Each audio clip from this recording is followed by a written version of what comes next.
the hero's journey of Asmund from my fantasy trilogy of novels, The Chest's Mystery. So Asmund was born to not a poor but not a wealthy family of harvesters living on the fields of Galiad in the kingdom of man called Remerian.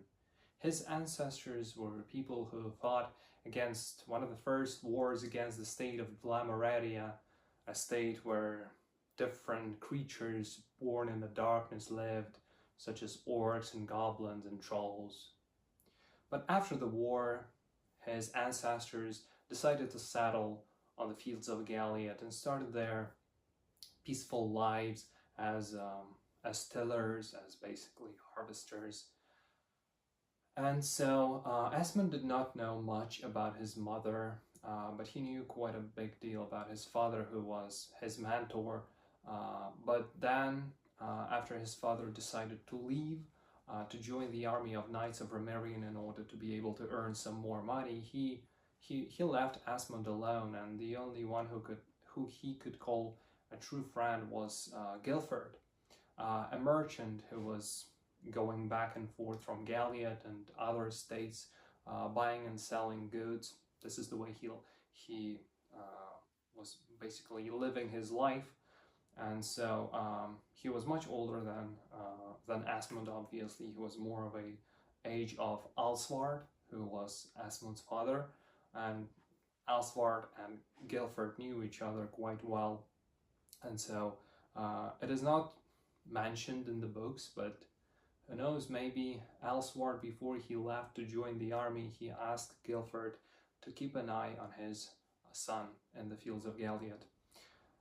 And so Asmund was living in the fields, working for the nobility, basically, until one fateful day, until the gears of fate were set in motion, and 10 dwarves, a squad of them, left their own kingdom of Wolgast and attacked the neighboring state of Vesk in order to get the so desired crystals of the race of people called Averins, who have this light violet skin and completely black eyes, and their earth is rich with crystals that are treasured in all of the Grailius, which is the world, the fantasy world of Grailius. Those crystals that are only grown in Vesk, they are most valuable.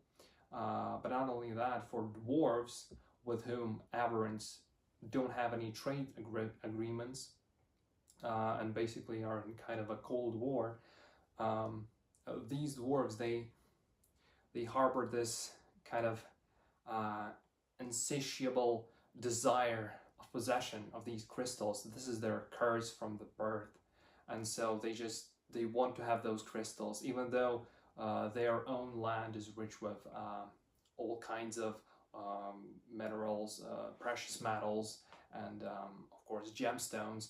They still desire, they crave those crystals of Averins, and so this squad attacks this neighboring state, thus breaking the non-aggression pact that was concluded between all of the states of Grailius after the first war against the Glamoradia, and its basically failure to capture other lands.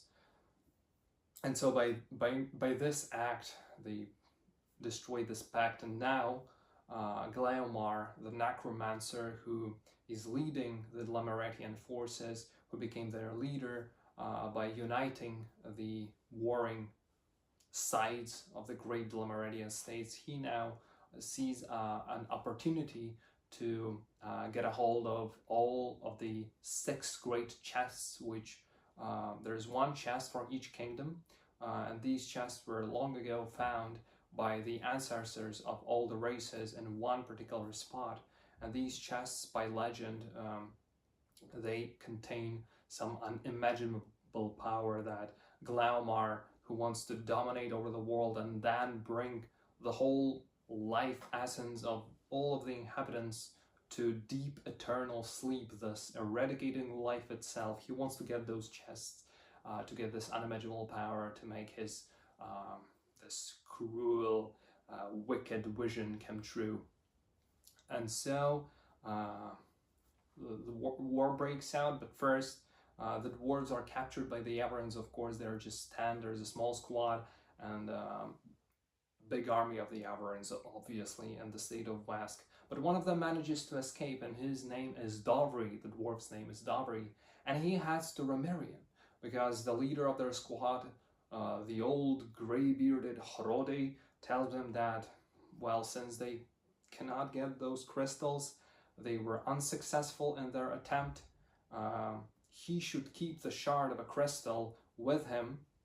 So he gives him this crystal, and he says, with it, you should go to Remirian. You should head there and make your old wish come true. And he always wanted to be a blacksmith. Dobry always dreamed of making the best, the thickest armor possible. And so he heads to Remirian with this shard of hope, so he may one day return to Wolgast, to the castle of Dwarbaran, and show all the people the shard to rekindle the hope and attack Averans with all the forces. And so Dovri meets with Asmund by coincidence, because Asmund saves him from the wolves in the nearby forest of Galvidal.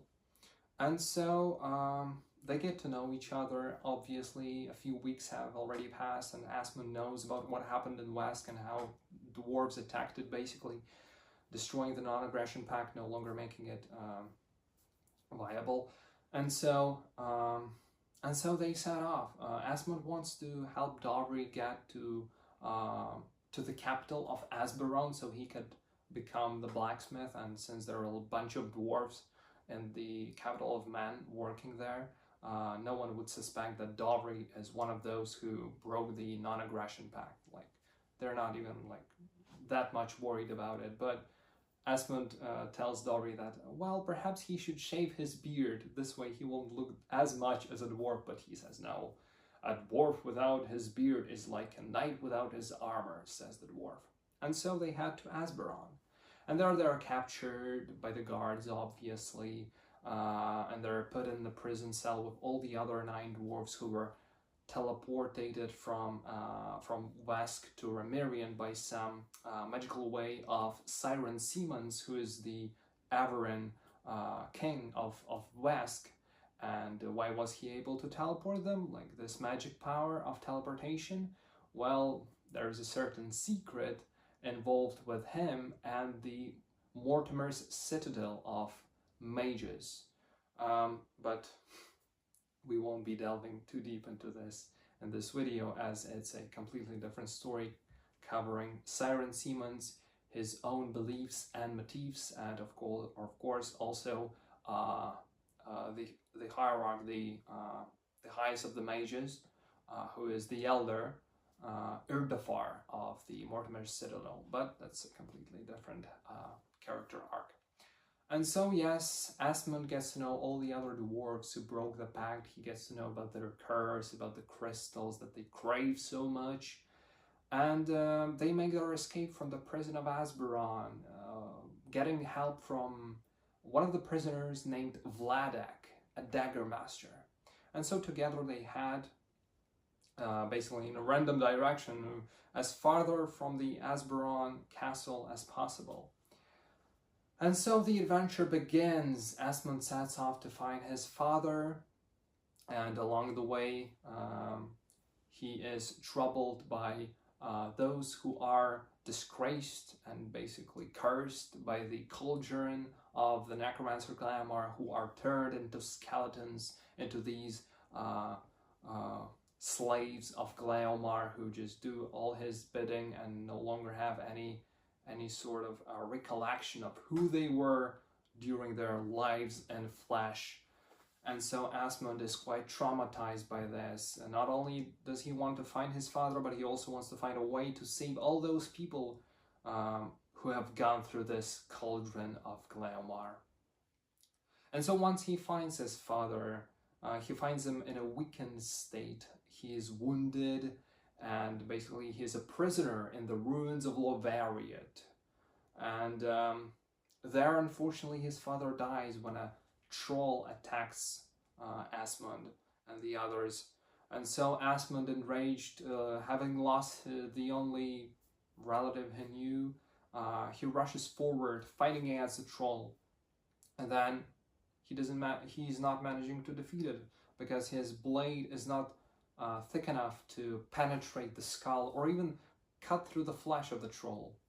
But then a girl appears, a lady of Aquileia, from the all snowy lands of the Elts, of those who have all white hair and pointy ears. Those Elts are the inhabitants of the lands where sun never shines, where there are thousands of moons in the skies, and snow always falls on their heads.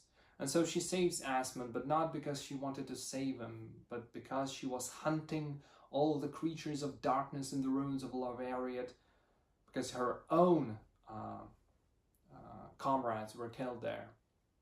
And so we learn about this lady of Aquileia, who first says her name is Valeria, but she turns out to be someone much more important and of a significant lineage of Aquilian nobility. And so at first, Asmund is really traumatized by the fact that his father died, and he blames Valeria for her being too late to save him. But then, as their adventure continues, he starts to get feelings for her. They start to develop, and to the point that Asmund and Valeria, who turns out to be L'Oreal, the queen of Aquileia, they fall in love with each other. But their love is not to be, at least for some time, as the chests are about to be opened by the necromancer Glaomar in the same location of ruins of Lovariat, after many adventures and battles pass. And so the united army of light, fighting against Glaomar's skeletons and orcs, they are defeated. They are ultimately defeated. Asmund is wounded and left to this mill. In this mill, he finds the last chest, the seventh chest, the chest of fate, and the set of keys. A set of keys that miraculously are actually from the chest from the legend. Those simple keys and simple wooden chests found in a mill in the fields of Galiot. No one knows why this happened the way it did, but Asmund is able to unlock the chests, and the last chest, the seventh chest of fate, which is unlocked by the key formed from the fragments found in all the other 6 chests. He opened the 7th one, and he found inside lying a rusty old crown, which he, as if under a hypnosis, takes into his hands and puts it on top of his head, thus becoming someone else and not Asmund anymore. He becomes the crowned prince, the one who is only moving forward in order to bring salvation of the first righteous principle, of the principle that his new master, who translates his will through the crown, tells him that he wants to achieve. And so, armed with a new power, with the skeleton hands, he starts to wreak havoc across the whole Grailius. And so he takes Aquileia, the snowy lands where L'Oreal is from, and he enslaves the race of Elts and makes them do his bidding. The orcs force them to build the tower reaching the sky in order for Asmund to unlock his true potential, the true potential of the chests, and unlock his true destiny. Meanwhile, Asmund's friends, L'Oreal, Vladek, Dwarf Dovry, they set off to distant shores in order to try to find answers to the questions. After they return with a realization that they have to free Asmund from the crown, otherwise he cannot be saved. They face off against the crown prince in the ethereal lands of Eteira, in the skies of Aquileia. They get there by climbing the tower to the sky, this black monstrosity that is standing in the capital of Aquileia. And so they fight against Asmund, freeing him from the crown's voice by his own sword, which is also called the Crown Prince. And so Asmund is finally himself again. Realizing what horrible deeds he had done, he clenches his head and screams with a cry. In the final installment of the chess mystery trilogy called Ascension, Asmund has to face everything that he has done. All the sins that lay heavily on his heart he must accept in order to move forward and unlock his true sacred potential and his true destiny. And so, embracing his past identity as the Crown Prince, he sets off to touch the Grail in the Chapel of Alienation, the place where he fought his friends in the guise of the Crown Prince in the second installment of the trilogy. And so he's transported to the land called Infermore, where the chest's creator awaits, the Righteous One and Elucidov. He meets with them and realizes the truth behind the creation of the chests. The Righteous One, being once a universe crusader, a protector of good and light in the universe, was twisted by the power of the first unknown, by the power of the energy that binds the world together, but at the same time it wants to break it all apart and then eradicate all life, bringing eternal peaceful sleep. And that is what the Righteous One is striving to do. And Asmund has to fight him. He has to defeat him if life is to prevail. And so the battle ensues in the castle, standing in the land of primordiality, where black lava flows and earth is scourged. And so Asmund seemingly defeats the Righteous One by stabbing through Elucidov, the key of Righteous One to Asmund and to basically spreading his influence in the mortal world. But it is not the end, as the Righteous One gets his second life through the essence collectors, gatherers, who are those ghostly creatures living in Eteira, for millennia collecting the souls, the essences of elves who died in their mortal flesh, and then they wanted to ascend to become whoever they should have, Universe Crusaders or Universe Defilers, but they could not have done that because the essence gatherers collected their souls inside them, and these elves spent their lives, their second ascended lives, in eternal agony before the Righteous One was ascended once again by those ethereal collectors, and then he got his new body. This new body was unlocked from the power of the Universe Crusaders, who banished him thousands of years ago, and now he was finally able to come back to Grailius in the flesh. And so he does that. And he heads straight to Dlameretia. He unleashes hordes of monstrosities that he created millennia ago. And so he basically starts this, his own righteous crusade against life itself. And he fights his way through cities, eradicating all citizens, destroying everything in his past, until the alliance of the last soldiers of mankind, elves, dwarves, avarans, even the mages of the Mortimer's Citadel, everyone allies together in order to fight this evil that that is blindsided even the orcs who never wanted to kill for the sake of killing. They just wanted to rob and get money and power, but they didn't want to just end up destroying the whole life itself, as without life there is no even negative emotions present. There's nothing bad to do, so to say. But they were blinded by the righteous one.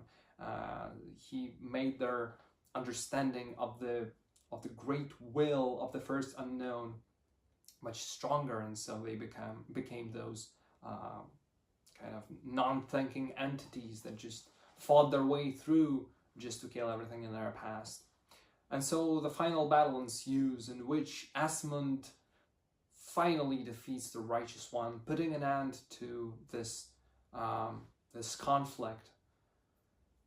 Asmund unfortunately dies in this final confrontation as the essence of the righteous one explodes. But this is not the end of Asmund's life, as he awakes in the skies, in this white, bright space, and a silhouette of a knight in a black cape appears before him and tells him the truth about the creation of the universe and about the creation of the great two principles that govern the world as it is today. He tells him about the righteous one as well, and about Elucidov, and about all the things that Asmund has questioned all his mortal life, and about his destiny. It is finally clear to him as light of day. Asmund is to become the maintainer of the line between the principles of good and evil in the minds of all the inhabitants of Grailius. And so he takes the place of Demarion, the former maintainer of the line. And so he now, possessing and having those two completely different energies coursing through his body, he accepts both dark and light, both evil and good, and becomes the one who is to maintain them for many thousands of years to come. And so this is the hero's journey of Asmund.